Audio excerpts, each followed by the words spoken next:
Hey everyone, welcome to Acroasis 45. This is on chapter 19 in your book, the future perfect tense passive voice. Okay, I'm Mr. McGinnis again, obviously, not Miss Hatmaker, not Mr. Edwards. Hopefully you guys are enjoying yourselves as the year winds down. I'm back for this one. I'll give you one more after that, and then I'm good for the year too. So let's talk about the future perfect tense and the passive voice. Now this is the last thing that you need to learn. Right? This is the final inflected verb form that you're going to learn this year, meaning in the indicative, which is the only thing you learn in Latin 1, you have 6 tenses: present, imperfect, future, perfect, pluperfect, future perfect, and active and passive. You've done all of that except this stuff right here, right? Except for the future perfect tense passive voice. So let's talk about it. Right? This is the end. You've made it. Right? You are at the end of your Latin 1 career, and you've gotten to the end of conjugating an indicative verb. So what should we do before we talk about the new guy? Well, I think it's always a good place to start to say, what do we already know? Well, we know how to do the perfect passive, and we know how to do the pluperfect passive. It's likely, if you base this on the way that you've understood Latin thus far, it's likely that the future perfect passive is going to be pretty similar. Right? So in the perfect passive system, we always use the fourth principal part, and we always add a form of sum. So in the perfect tense, it was the fourth principal part plus the present of sum. So you took your fourth principal part, and you added sum es est, summus estis sunt. In the pluperfect, you did the same thing, but you changed from the present to the imperfect of sum, right? So it's still the fourth principal part, but plus eram, eras, erat, eramus, eratus, eran. So visually, this is it, right? Using the verb laudo, just like the book does. You have laudata salum sum, I was or have been praised. Laudata salum est, you were or have been praised. Laudata salum est, he, she, it was or has been praised. As you see in the upper right there, mark down, right? Remember well that in the plural, that fourth principal part is like an adjective, right? It has to agree with the subject, and the subject is plural too. So us, a, becomes its equivalent nominative plural endings, which would be e, I, a. Okay, so laudati I assumus, we were or we have been praised. Laudati I estis, y'all were or have been praised. Laudati I sunt, they were, have been praised. Right? Simple. And you guys should know all of this. This is simple review. You see there as well the pluperfect, right? So fourth principal part in the singular, osa plus eram, eras, erat, using had been as your marker. And then you make the fourth principal part plural, laudati I, a, and keep going, right? I don't think any of this is a big deal, and I'm not going to spend too much time reviewing it. You should be pretty comfortable with it. So, the new guy. We want to follow the same basic premise, right? And hopefully some of you have already made the jump to what's going to happen in the future perfect passive. Right? If we've had 2 straight tenses now in the perfect system where we're using a fourth principal part plus a form of sum, the logical idea would be start with the fourth principal part and add a form of sum. The only form of sum that we haven't used, what is it? Right? Take a moment. Think about that. Right? You should be able to identify what is the only form of sum that we haven't used. It's the future. Right? The only form of sum that you haven't used yet is the future tense. We use the present in the perfect passive. We use the imperfect in the pluperfect passive. So it should make sense to us that as we climb one step down the ladder of a synopsis, we use the future tense of sum to create the future perfect passive.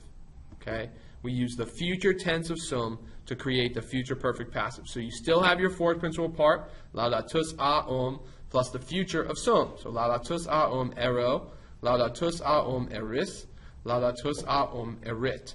In the plural, laudati a erimus, laudati a eritis, and laudati a erunt. Now those are the future tense forms of sum. I haven't changed those, right? And you're using the fourth principal part in the same pattern that you would for the perfect and pluperfect. The translation is a little odd, right? But basically what the future perfect does is a combination. It's a hybrid form, right? It says at some point in the future, an action will be completed, right? So we're saying that at some point in the future, by the time 5 o'clock comes around, I will have finished my work for the day. Right? I don't have it done yet, but at 5 o'clock, I will have it done. That's what the future perfect does, right? It shows us that at some point in the future, an action will be completed. So, I will have been praised. You will have been praised. He, she, it will have been praised, right? And again, following the pattern of the passive voice, we're adding a form of the verb to be and using a past participle. So pretty straightforward stuff there, right? Hopefully in the past couple minutes, you've gotten that all into your notebook, and we can move on. So easy. You can now do a full synopsis in the passive for any verb you know, right? Whether that be present, imperfect, future, perfect, pluperfect, future perfect. All 6 you can do in the passive. So let's say again, for instance, we wanted to do laudo. You know that the third singular ending is TUR. So we want to find our stem, right, with a verb in the present system for the first conjugation. Go to the second principal part, drop the RE. So LAUDA plus TUR. He, she, or it is praised or is being praised. In the imperfect, laudabator. He, she, or it was being or he, she, or it used to be praised. And laudabitor. He, she, or it will be praised. Right? Then, more review of what we've already seen in this slideshow here. Laudata salum est. He was praised or has been praised. Laudata salum erat. He had been praised. And laudata salum erit. He, she, or it will have been praised. And so you get a full synopsis, all 6 tenses that you know in the indicative, in the passive. Your turn. So now you're going to try, right? I'm going to give you a verb and I'm going to give you a person and number. I want you to pause the video and I want you to try to do it in your notebook. Okay, try to do the same thing that we just did. You can scroll back if you need to, but don't scroll forward to see the forms, right? Use what you've got and try to do it yourself. So the first one I want you to do is moneo. Moneo, monere, monui, monitos. A second conjugation verb that means to warn or to remind or to advise. Okay, use to warn. And try to do a third plural synopsis in the passive only of moneo. Okay, pause now, do that, come back.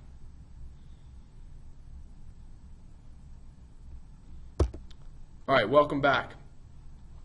I put up your endings, right? You see your forms, you see your translations.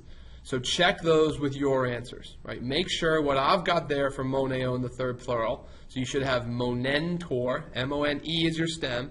Monentor, they are warned, they are being warned. Monebantor, they were being warned. Monebuntor, they will be warned. Going into the perfect passive system, make sure your fourth principal part is plural, right? Moniti-I-a sunt, they were or have been warned. Moniti-I-a erant, they had been warned. And moniti-I-a erunt, they will have been warned. Okay, everybody good? So you see there, I've already pulled up what your next one should be, right? Do the second singular of copio, a third IO verb. Now be very careful, right? You're going to have some weird forms here. Second singular of copio, do a full synopsis in the passive. Pause, come back to me. So if you go back here, the second singular of copio synopsis, right? We can look at that synopsis and you see here some strangeness. So that present tense form, right? I call it the polar bear because it's a really brutal form, just like the polar bear, a very brutal bear. It's brutal because you have to change the stem, right? You drop an I from your stem and then you add E-R-I-S. So copperis, you are captured or taken, like the movie. In the imperfect, right, you have your C-A-P-I again, copie-baris. You were being or used to be taken. In the future, A5E, right, so C-A-P-I is your stem plus E plus ris, copie-ris. You will be taken. And then koptosaum S, koptosaum eros, and koptosaum eris. Okay, you guys should be good. This is not particularly hard. Hopefully you've handled it pretty well, and that's it. Right, you can now conjugate a verb in full in the indicative mood. You can go home, tell your family about it. Your parents will be proud. They'll give you a nice little treat. Maybe you'll get an extra large bowl of ice cream or something tonight. I don't know. Whatever you do, right? It's your family. So that's all for now. Right? Check out the Google form, finish it up, and I'll see you next time.